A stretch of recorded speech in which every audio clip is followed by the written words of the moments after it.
ناظرین، وقفے پہ جانے سے پہلے ہم بات کر رہے تھے کہ جب یہ کہہ دیا کہ اللہ میں تیرا بندہ ہوں، جب کہہ دیا کہ اللہ میں عبداللہ ہوں، اللہ میں تیرا غلام ہوں، تیرا بندہ ہوں، تو پھر میری میں کدھر رہ جائے گی؟ پھر تو میں نہیں ہونی چاہیے۔ اللہ سبحانہ وتعالیٰ فرماتے ہیں وَلَوْ شِئْنَا لَرَفَعْنَاهُ بِهَا وَلَكِنَّهُ أَخْلَدَ إِلَى الْأَرْضِ وَاتَّبَعَ هَوَاهُ فَمَثَلُهُ كَمَثَلِ الْكَلْبِ۔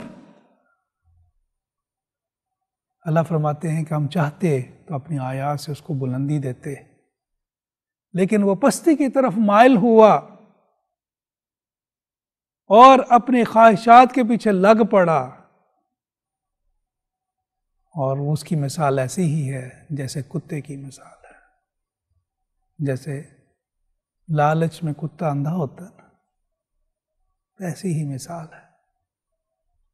اسلام تو ہمیں عروج دینے کے لیے آیا، ہمیں اٹھانے کے لیے آیا ہے، ہمیں بلندی اور سرفرازی دینے کے لیے آیا ہے، ہمیں پستی دینے تو نہیں آیا، ہمیں زوال میں ڈالنے تو نہیں آیا۔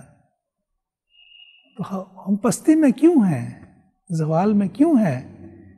کیونکہ ہم اپنی خواہشات کی غلامی میں ہیں۔ جب ہم خواہشات کے پیچھے دوڑتے ہیں تو ہم نے پستیوں کا فیصلہ کیا، ہم نے بلندی کا فیصلہ نہیں کیا۔ اللہ تو ہمیں بلندی دینا چاہتے ہیں، ہمیں رفعتیں دینا چاہتے ہیں، ہمیں عروج دینا چاہتے ہیں۔ مسلمان نے جب اپنا سبق یاد رکھا، جب اپنے ایمان کو مکمل اور کامل رکھا، جب اللہ کے حکموں کے آگے فل سٹاپ رکھا، تو وہ بلندی اور عروج پہ رہا۔ ایک صحابیہ کا واقعہ آتا ہے کہ وہ گزر رہی تھیں تو وہاں سے کچھ صحابی گزرے، تو وہ ان سے پوچھنے لگیں کہ آپ بارگاہ رسالت سے آ رہے ہیں تو آج کوئی نئی بات رسول اللہ صلی اللہ علیہ وسلم۔ صحابی اور صحابیات کی تو ہر وقت یہی چاہ رہتی تھی، یہی ٹوہ رہتی تھی کہ نبی پاک صلی اللہ علیہ وسلم نے آج کیا حکم فرمایا، کیا بات ہوئی، اللہ کی طرف سے کون سی آیت اللہ سبحانہ وتعالیٰ نازل فرمائی۔ تو آگے صحابی کہنے لگے کہ بی بی آج پردے کا حکم آ گیا، اللہ نے پردے کا حکم دے دیا کہ چادروں سے اپنے آپ کو ڈھانپ لیا کرو۔ وہ خاتون وہیں بیٹھ گئیں اور کہنے لگیں کہ میرے گھر خبر کر دو کہ وہ چادر لے کے آئیں اور میں چادر میں اپنے آپ کو لپیٹوں اور پھر میں اگلا قدم اٹھاؤں گی، کیونکہ میں نے اللہ کا حکم سن لیا ہے، اور اگر اللہ کا حکم سننے کے بعد اگر میں دوسرا قدم اٹھاؤں گی تو میں گناہ گار ہو جاؤں گی۔ کتنا زیادہ اللہ سبحانہ وتعالیٰ، اسی لیے اللہ فرماتے ہیں یا ایھا الذین آمنوا اتقوا اللہ حق تقاتہ، ایمان والو اللہ سے ڈرو جیسے کہ ڈرنے کا حق ہے، اللہ سے تعلق ایسا ہو جیسے کہ تعلق کا حق ہے۔ وَمَن یُوقَ شُحَّ نَفْسِهِ فَأُولَٰئِکَ هُمُ الْمُفْلِحُونَ، جنہوں نے اپنے ہوائے نفس کو قابو کر لیا وہی تو فلاح پا گئے۔ وَلِمَنْ خَافَ مَقَامَ رَبِّهِ جَنَّتَانِ، جو اللہ کے سامنے کھڑا ہونے سے ڈر گیا اسی کے لیے تو دو جنتیں ہیں۔ اللہ سے تو ایسا تعلق کہ جس میں پھر اپنی مرضی، اپنی میں، اپنی کوئی چیز نہیں۔ ایک اور آیت میں فرماتے ہیں لا تجد قوما یؤمنون باللہ والیوم الآخر یوادون من حاد اللہ ورسولہ ولو کان آباؤہم او ابناءہم او اخوانہم او عشیرتہم۔ ایمان والے اور اللہ پہ ایمان رکھنے والے، قیامت پر ایمان رکھنے والے لوگ تو وہ ہیں جو اللہ کے مخالفوں کو سے محبت نہیں کرتے، ان سے دوستیاں نہیں بناتے۔ جو اللہ کا دشمن ہے ان کا دوست نہیں ہو سکتا، چاہے وہ ان کے والد ہی کیوں نہ ہوں، چاہے ان کے بچے ہی کیوں نہ ہوں، چاہے ان کے بھائی ہی کیوں نہ ہوں، چاہے ان کے رشتہ دار ہی کیوں نہ ہوں، انہیں ان کے ساتھ محبت و الفت کا معاملہ نہیں رکھتے۔ پھر یعنی کہ اپنی خواہشات نہیں، رشتے بھی اللہ کی محبت کے تابع، محبتیں بھی اللہ کی محبت کے تابع، فیصلے بھی اللہ کی محبت کے تابع، کہ جہاں اللہ سبحانہ وتعالیٰ کی محبت، جہاں اللہ سبحانہ وتعالیٰ کے فیصلے، اس کے آگے سر تسلیم خم کر دیا۔ اللہ سبحانہ وتعالیٰ حضرت داؤد علیہ السلام کے بارے میں آیت بیان کرتے ہوئے قرآن کی ایک آیت آتی ہے جس میں اللہ سبحانہ وتعالیٰ فرماتے ہیں کہ یا داؤد انا جعلناک خلیفۃ فی الارض فاحکم بین الناس بالحق ولا تتبع الہویٰ۔ اے داؤد علیہ السلام، ہم نے آپ کو اس دنیا میں اپنا نائب بنایا ہے، تو آپ کیا کریں؟ لوگوں کے ساتھ حق کے ساتھ فیصلے کریں۔ حق کیا ہے؟ اللہ کا حکم، اس کے مطابق فیصلے کریں اور اپنی خواہشات کی پیروی نہ کریں۔ یہ ہم مسلمانوں کو اللہ سبحانہ وتعالیٰ یہ پیغام دے رہے ہیں کہ جب کوئی بھی امور آئے، کوئی مسئلہ آئے، چاہے رشتہ داری کا ہے، اب ہو یہ گیا ہے کہ جہاں اپنے یہ معاملے ہوتے ہیں، نہیں بچے سے غلطی ہو گئی، چلیں کوئی بات نہیں، اس کو صرف نظر کر لیتے ہیں۔ بڑے سے بڑے جو جرم بھی ہوتے ہیں نا، ان کو بھی ہم جو ہیں سائڈ پہ کر لیتے ہیں، کوئی بات نہیں، جو بچہ ہے چلے غلطی ہو گئی، چلیں اب کیا ہے، چلے جی معافی مانگ لیتا ہے، چلے بات ختم ہو گئی جی۔ اور بہت بڑے بڑے ایسے امور، جیسے کہ میں نے آپ کو مثال دی کہ ایسے معاملے کہ جو کہ انسان ساری زندگی جن کے عذاب جھیلتا ہے، نہ صرف خود جھیلتا ہے، پھر آگے نسلوں تک وہ بات جاتی ہے، وہ کرتے ہیں۔ فیصلہ کیا حق کے ساتھ نہیں کرنا۔ ہر دوسرے گھر میں یہ معاملہ ہوتا ہے، یہاں ڈنڈی جو ہے ادھر سے، سسرال کی طرف سے ادھر سے، حق کے ساتھ فیصلہ نہیں کرنا۔ اور کیوں نہیں کرنا؟ اپنے ہوائے نفس کی، اپنے خواہشات کی غلامی ہے۔ خواہشات کے پیچھے گھر ٹوٹ جائیں، خواہشات کے پیچھے معاملات خراب ہوتے ہیں، ہو جائیں، لیکن اپنی سرداری، اپنی خواہش، اپنے آپ کو منوانا، یہ ہم نے کرنا۔ اللہ فرماتے ہیں کہ کوئی بھی مومن مرد عورت، وما کان مؤمن ولا مؤمنۃ، کہ کوئی مومن عورت جب قضی اللہ رسولہ امرہ ورسولہ، اللہ اور اس کے رسول کا کوئی حکم آ جائے تو پھر ان کی من کی مرضی کوئی نہیں رہتی۔ کہ مومن مرد اور عورت کوئی بھی اللہ سبحانہ وتعالیٰ کی طرف سے حکم آ جائے تو پھر آپ کی من کی مرضی نہیں رہتی، پھر آپ کو فیصلے اللہ کے حکموں کے مطابق ہی کرنے ہوتے ہیں، پھر اپنی مرضیوں کے مطابق نہیں کرنے ہوتے، اپنی برادریوں کے مطابق نہیں کرنے ہوتے، اپنی عزتیں بچانے کے چکر میں نہیں رہنا ہوتا، پھر آپ نے وہ فیصلہ اللہ کے حکم کے مطابق کرنا ہوتا ہے، اللہ کی جو شریعت محمدی ہے اس کے مطابق چلنا ہوتا ہے۔ اس میں ہم نے اپنی خواہشات کو شامل نہیں کرنا ہوتا۔ لیکن فی زمانہ کیا ہوتا ہے؟ فی زمانہ یہ ہوتا ہے کہ ہم پہلے برادری دیکھتے ہیں، اپنے مفادات دیکھتے ہیں، اور ان مفادات میں اگر کہیں ہمارا مذہب فٹ ہوتا ہے تو ٹھیک ہے، نہیں تو پھر کوئی نہ کوئی جواز پیش کر لیتے ہیں، کوئی نہ کوئی جواز پیش کر کے، تو جیسے کہ قرآن یوم السبت کے بارے میں بتاتا ہے، ہفتے والوں کی بات کرتا ہے کہ جنہیں شکار کرنا منع کیا ہوا تھا، اور اللہ بھی ان کا امتحان کیسے لیتے تھے کہ ہفتے والے دن مچھلیاں ایسے اچھلتی تھیں، ایسے شکار آتے تھے مچھلیوں کے، اور کیا انہوں نے پھر اس کی کیا ہیلا کیا کہ ہم پکڑتے تو نہیں جی، منع کیا ہوا ہے، ہم پکڑتے تو نہیں، تو چلو اس دن ہم کیا کرتے ہیں، تالاب بنا لیتے ہیں، ان کے لیے وہ پھندے لگا لیتے ہیں، تو جس میں وہ ہفتے والے دن آ جا کریں تو ہر دن ہم پکڑ لیا کریں۔ تو پھر کیا کرتا ہے انسان؟ ہیلے تلاش کرتا ہے۔ انسان جب اللہ کے سامنے سر تسلیم خم نہیں کرتا، اللہ کے حکم کو دل سے تسلیم نہیں کرتا، تو پھر کیا ہوتا ہے؟ پھر وہ اس کے لیے ہیلے تلاش کرتا ہے، اس کے لیے جواز تلاش کرتا ہے۔ کبھی کہتا ہے کہ یہ بات تو اب زمانہ بدل گیا، کبھی کہتا ہے یہ زمانہ بدل گیا، اقدار بدل گئی، اب تو وہ زمانہ نہیں رہا، وہ اقدار نہیں رہا، اس لیے اب تو یہ اصول اب لگتا ہی نہیں اس معاشرے میں۔ کبھی کہتا ہے یہ تو وہ اصول لگتا ہی نہیں اس معاشرے پہ۔ کبھی کہتا ہے کہ اب تو جو ہے جو اس زمانے کی جو ترجیحات تھیں، اس زمانے کی کوئی باتیں تھیں، وہ تو ہے ہی کچھ اور تھی۔ کبھی کوئی جواز پیش کرے گا، کبھی کوئی جواز پیش کرے گا، کبھی کوئی جواز پیش کرے گا، اور بات اس کی گھوم پھر کے وہیں آ جائے گی کہ جہاں میری مرضی ہے، جہاں میں جو چاہتا ہوں ویسے کر لوں۔ آپ 1 منٹ کے لیے سوچیں کہ جو بندہ اپنے نفس کا بندہ ہے، ہوائے نفس کا بندہ، وہ جو دل میں آتا ہے وہ کرتا ہے، جو کھانا چاہتا ہے وہ کھاتا ہے، جس طرح کا تعلق رکھنا چاہتا ہے وہ رکھتا ہے، چاہے جائز یا ناجائز، ظاہر ہے اپنے خواہشات کی تکمیل میں لگا رہتا ہے۔ تو آخر کار میں اس کو تو بہت مطمئن ہونا چاہیے کہ جو وہ چاہتا تھا، جو من مرضی تھی اس نے پوری کر لی۔ ساری زندگی تو نہیں، بہت سارے لوگ آپ پوچھئے گا ساری زندگی من مرضیاں کرتے رہے، تو آپ کو تو بڑے مسرور اور خوش اور مطمئن ہونا چاہیے، تو تم تو بڑے پریشان ہو گئے۔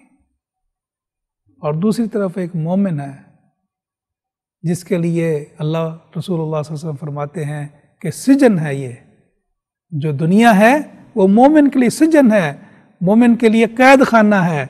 اور جو کافر ہے، جو نہیں مانتا اللہ کے حکموں کو، کافر صرف یہی نہیں کہ جو بندہ اللہ کو نہ مانے وہ کافر ہے، کافر صرف یہی نہیں کہ جو تسلیم نہ کرے، اللہ سبحانہ تعالیٰ کو تسلیم نہیں کرتا تو وہ کافر ہے، جو اللہ کی نہ مانے اس کے لیے دنیا جو ہے وہ جنت ہے۔ جو چاہتا ہے، جو خواہش پوری کرنا چاہتا ہے، جنت کون سی جگہ کا نام ہے جہاں آپ کی جو بھی خواہش ہوگی وہ پوری کی جائے گی، یعنی کہ وہ اپنی جو بھی خواہشات نفس ہیں وہ جو پوری کرنا چاہتا ہے وہ پوری کرتا ہے۔ اور ایک شخص وہ ہے جس کے لیے یہ قید خانہ ہے۔ قید خانہ سے مراد کیا کہ اس نے اپنی نظروں پہ بھی قید لگائی ہوئی ہے، اپنی زبان پہ بھی قید لگائی ہوئی ہے، اپنے ہاتھوں پہ بھی قید لگائی ہوئی ہے، اپنے قدموں پہ بھی قید لگائی ہوئی ہے، اپنی خیالات پہ بھی اس نے قید لگائی ہوئی ہے کہ نہیں، یہ بات نہیں سوچنی میں نے، یہ حدود ہیں اللہ سبحانہ تعالیٰ کی، ان حدود سے تجاوز نہیں کرنا۔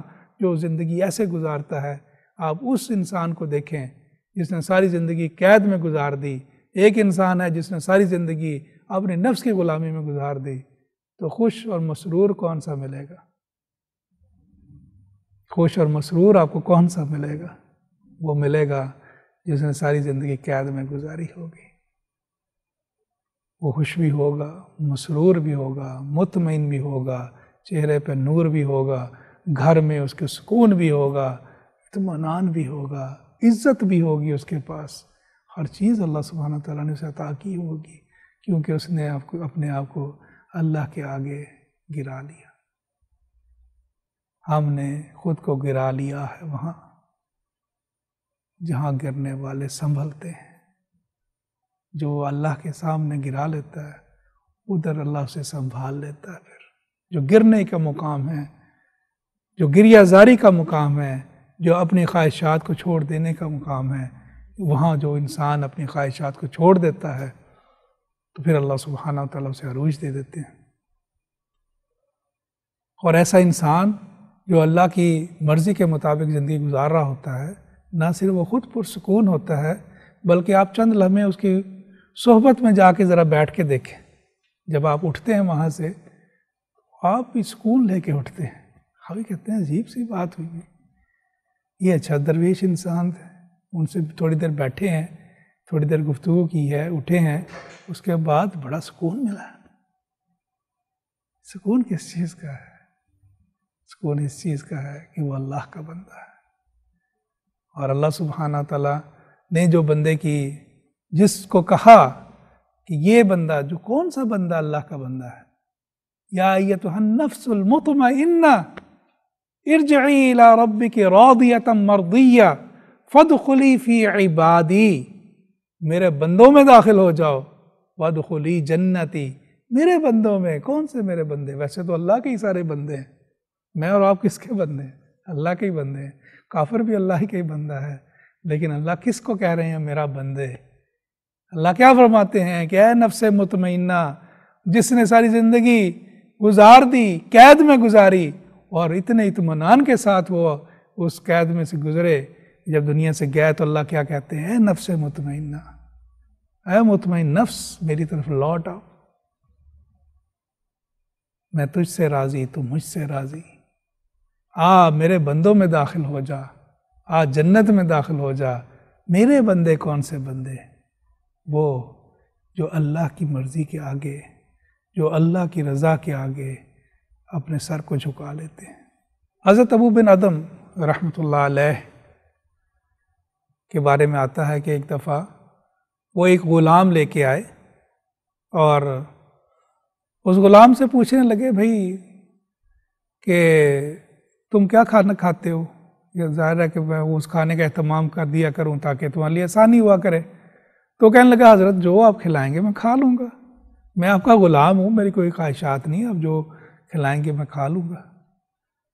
کہنے لگے اچھا چلو تم کون سا لباس پسند کرتے ہو، ویسا لباس تمہیں میں مہیا کر دیتا ہوں، ویسا لباس پہن لو۔ کہتے جی کہ مجھے کوئی لباس نہیں، جو مرضی لباس، جس رنگ کا لباس دے دیں، اگر آپ لباس نہیں بھی دیں گے، مجھے ننگا بھی رکھ لیں گے تب بھی میں آپ سے شکوہ نہیں کروں گا، میں تو آپ کا غلام ہوں۔ کہنے لگے اچھا، کہنے لگے اچھا تمہیں کس نام سے پکاروں پھر، اپنا نام تو بتاؤ۔ کہنے لگا حضرت میں آپ کا غلام ہوں، غلام کا کیا نام ہے، جس نام سے بھی بلائیں گے میں آواز دوں گا لبیک، میں حاضر ہوں۔ حضرت ابو بن ادم رحمۃ اللہ علیہ فرمانے لگے جو تم آزاد ہو۔ وہ بڑا پریشان ہوا، کہنے لگا مجھ سے کوئی گستاخی ہو گئی، کوئی میں نے ایسے بات کہہ دی، کیا بات، آپ نے مجھے آزاد کر دیا اپنی غلامی سے۔ کہنے لگے ہاں تم نے مجھے آج آداب غلامی سکھا دی ہے، تم نے آج آداب غلامی سکھا دی ہے کہ ہم کب لبیک کہتے ہیں اپنے رب کو۔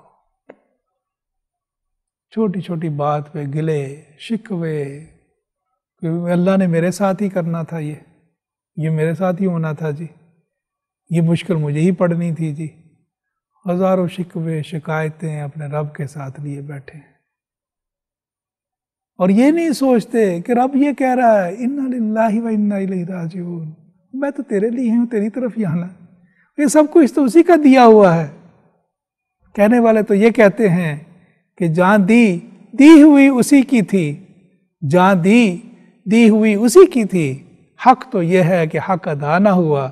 ہم تو جان دے کے بھی حق نہیں ادا کر سکتے اپنے مالک کا، ہم تو غلام ہیں، اور غلام کی کون سی مرضی، غلام کو اگر کپڑا مل جائے تب بھی غلام خوش، غلام کو کپڑا نہ ملے تب بھی غلام خوش، غلام کو کھانا مل جائے تب بھی غلام خوش، نہ ملے تب بھی خوش، غلام کو اگر چھت مل جائے خوش، نہ ملے تب بھی خوش۔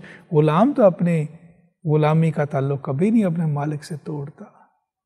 تو میں کیسا غلام ہوں اے رب، اے رب میں کیسا غلام ہوں کہ میں تیری غلامی سے پیچھے ہٹتا ہوں، میں اپنی خواہشات کو خدا بنائے بیٹھا ہوں۔ ہم نے دیویاں تو نہیں سجائی ہوتی ہیں کہ یہ لکشمی دیوی ہے، یہ فلانی دیوی ہے، بت تو نہیں ہے، لیکن ہمارے دلوں میں بہت سارے انویزیبل بت ہیں، انویزیبل بت ہیں جن کی چاہتیں، جن کی محبتیں اتنی مضبوط ہیں کہ جن کے آگے اللہ سبحانہ وتعالیٰ کے حکموں کو کوئی بالکل اہمیت نہیں دی جاتی، اور سب کچھ جانتے بوجھتے ہوئے ان حکموں کو توڑ دیا جاتا ہے۔ کیوں ایسے کیوں کرتے ہیں؟ اللہ فرماتے ہیں کہ اے بندے میں تو تیرا بڑا کریم رب ہوں، ربک الکریم، میں تو بڑا تیرا کریم رب ہوں، تو مجھ سے کیوں دور ہوتا ہے؟ اپنے کریم رب سے، الذی خلقک فسواک فعدلک، وہ رب کہ جس نے پورا تجھے تخلیق کیا۔ اب دیکھیں نا، تخلیق کار سے زیادہ کون کس سے محبت کرتا ہے؟ کوئی بندہ کوئی چیز تخلیق کرتا ہے اس سے ایسی شدید محبت ہوتی ہے، تو اللہ سبحانہ وتعالیٰ تو اپنی مخلوق سے اتنی محبت کرنے والے ہیں، اور مخلوق جو ہے رب کی طرف چہرہ کرنے کے بجائے کسی اور کی طرف کر رہے، تو کیا اللہ سبحانہ وتعالیٰ کی عنایات اس پہ رہیں گی؟ اللہ سبحانہ وتعالیٰ کی نوازشات اس پہ رہیں گی؟ تو اس لیے سب سے بڑی جو بات جو سمجھنے والی وہ یہ ہے کہ اوامر اپنی جگہ پہ اسلام میں جو حکم دیے گئے ہیں، یہ کرو وہ کرو، نماز کی ادائیگی کا حکم ہے، ان کو ادا کرنا بڑا ضروری ہے، اس میں بھی ہم کسل کرتے ہیں، لیکن نواہی کے اوپر بہت زیادہ، اگر نواہی نہیں چھوڑی جا سکتی، اگر خواہشات اتنی مضبوط ہیں کہ نواہی کیا، ہم تو اوامر بھی چھوڑے بیٹھے، جن چیزوں سے روکا گیا ہے وہ چیز بندہ نہیں چھوڑتا، اگر حرام کھانا نہیں چھوڑتا، اگر انسان جو ہے اگر اپنی نظر کو قابو میں نہیں رکھتا، اپنی سوچوں کو قابو میں نہیں رکھتا، انسان اپنی جو ہے تخلیہ کو قابو میں نہیں رکھتا، جب وہ تنہائی میں ہوتا ہے تو اپنے رب کی طرف متوجہ نہیں رہتا، اور وہ تو چلے نواہی ہیں، یہاں تو اوامر بھی مشکل ہو گئے، نماز ادا کرنا ہی مشکل ہو گئی، اوامر بھی مشکل ہو گئے، اوامر جو روزہ رکھنا ہی مشکل ہو گیا، بلکہ روزہ رکھنے میں بھی کئی ہم ایسی ماشاءاللہ ایسی توجیہات پیش کرتے ہیں کہ بندہ سوچتا ہے کہ اچھا اس وجہ سے بھی بندہ روزہ نہ رکھے، کوئی 20 میل آگے پیچھے جانا ہو تو میں تو سفر میں ہوں جی، تو سفر میں تو روزہ ویسے ہی جو ہے ہم روزہ نہیں رکھتے، ایسی توجیہات پیش کرتے ہیں۔ کہنے کا مقصد یہ ہے کہ ہماری خواہشات اتنی مضبوط ہو گئی ہیں کہ ہم اپنی مرضی کے مطابق کہتے ہیں مرضی والا دین چاہیے، دین وہی ہے جو رسول اللہ صلی اللہ علیہ وسلم نے دیا، شریعت وہی ہے جو رسول اللہ صلی اللہ علیہ وسلم نے دی، اور سب کو پتہ ہے حلال کیا ہے، حرام کیا ہے، سب جانتے ہیں حلال یہ ہے، حرام یہ ہے، اور پھر اس کے بعد بھی تو وہ صرف بات یہ ہے اپنی نفس کی بات ہے، کوئی تسلیم کرے یا نہ کرے اپنی خواہش کی بات ہے، میری خواہش بے لگام ہے، بس میری خواہش بے لگام، تو کیا کرے پھر؟ خواہش بے لگام ہے تو سب سے پہلے اس چیز کو تسلیم کریں کہ میری خواہش بے لگام ہے، اور اس تسلیم کرنے کے بعد پھر کیا کریں؟ پھر اس کے بعد اللہ کی یاد شروع کریں، اللہ کا ذکر کرنا شروع کریں، کیونکہ نبی پاک صلی اللہ علیہ وسلم کی حدیث ہے، جن نبی پاک صلی اللہ علیہ وسلم فرماتے ہیں کہ شیطان دل کو قابو میں رکھتا ہے، اور جب کوئی بندہ اللہ کے ذکر میں مشغول ہوتا ہے تو شیطان اس کا دل چھوڑ کے پیچھے ہٹتا ہے، تو پھر ان خواہشات کو قابو میں کرنا ہے تو اللہ کی طرف رجوع کریں، اللہ کے ذکر میں اپنے آپ کو لگائیں، تاکہ ہم اللہ سبحانہ وتعالیٰ کے فضل و کرم سے ایمان میں اتنے مضبوط اور پکے ہو جائیں کہ ہماری خواہشات نفس جو ہے ہمارے آگے ہیچ ہو جائیں، ہم اس کے سامنے عاجز نہ ہوں، وہ ہمارے سامنے عاجز ہو جائے۔ اور مومن کی تو شان بھی یہ ہے کہ وہ کسی خواہش کو، کسی بھی چیز کو مجبوری نہیں بناتا، وہ ان کی غلامی سے اوپر ہوتا ہے۔ اللہ سبحانہ وتعالی ہمیں سمجھ عطا کرے، اللہ سبحانہ وتعالی خیر و عافیت والا معاملہ رکھے، اللہ سبحانہ وتعالی اس جو وقت سے ہم گزر رہے ہیں آسانی کے ساتھ اس میں سے گزار دے۔ وما علینا الا البلاغ، والسلام علیکم ورحمۃ اللہ وبرکاتہ۔